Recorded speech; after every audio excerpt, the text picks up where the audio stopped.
સુરતના ડિંડોલીમાં સગો બાપ જ બન્યો હેવાન. દીકરી સૂતી હતી અને અચાનક આવી પહોંચ્યો હવસખોર પિતા અને પછી કરાઈ ધરપકડ. સુરતમાં બાપ દીકરીના સંબંધને લજવતો કિસ્સો સામે આવ્યો છે. ડિંડોલીમાં સગા બાપે જ પોતાની સગીર દીકરી સાથે અડપલા કર્યા હતા.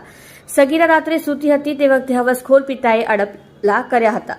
સગીરાએ તેના ભાઈને પણ આ ઘટના વિશે જાણ કરી હતી, પરંતુ તેમ છતાં બીજી વાર પિતાએ દીકરી સાથે અડપલા કર્યા હતા. પોલીસે સગીરાના પિતા વિરુદ્ધ ગુનો નોંધી તેની ધરપકડ કરી. બાળકી સવારે સ્કૂલ ગઈ હતી ત્યારે તે સ્કૂલની બહાર રડતી હતી. તે સમયે એક મહિલાની નજર તેના પર પડી હતી.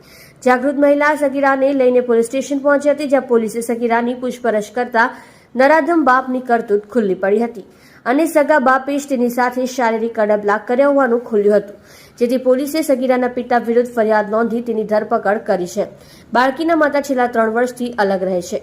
મળતી માહિતી મુજબ સગીરા અને તેનો 17 વર્ષનો ભાઈ પિતા સાથે રહેતા હતા. જોકે પિતાને દારૂ પીવાની ટેવ હોવાથી માતા છેલ્લા 3 વર્ષથી અલગ રહેતી હતી. એટલું જ નહીં, આરોપી પિતાને માતા સાથે કોર્ટમાં કેસ પણ ચાલે છે.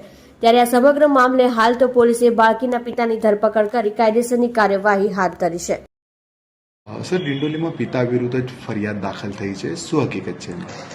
ડિંડોલી વિસ્તારમાં ભરવાડનગર 4 રસ્તા એરિયા છે, જેમાંથી એક ફરિયાદી આવી અને પોતાની ફરિયાદ આપેલ છે કે પોતાની સગી ભત્રીજી જે છે એની ઉપર એના સગા પિતાએ શારીરિક અડપલા કરેલા છે.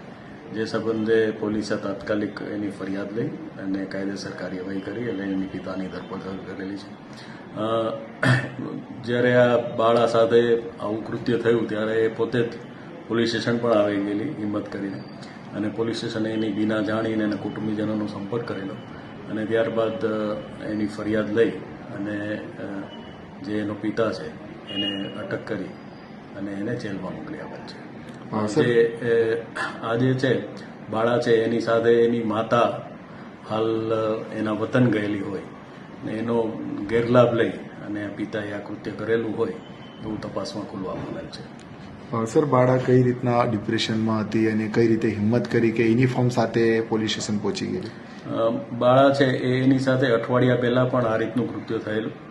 પછી આ ફરીવાર એનું રિપીટેશન થતાં બાળાએ જે સ્કૂલ ડ્રેસ સાથે જ એક મહિલાને એને વાત કરેલી અને એક મહિલાએ એને હિંમત આપતા એ પોલીસ સ્ટેશન આવેલી અને પોલીસ સ્ટેશન આવીને પોતાની આપવીતી જણાવતા પોલીસે એની ગંભીરતા સમજી એની ફરિયાદ લઈ અને તાત્કાલિક કાર્યવાહી કરેલ છે અને હાલ એના પિતા છે એ જેલ હવાલે છે.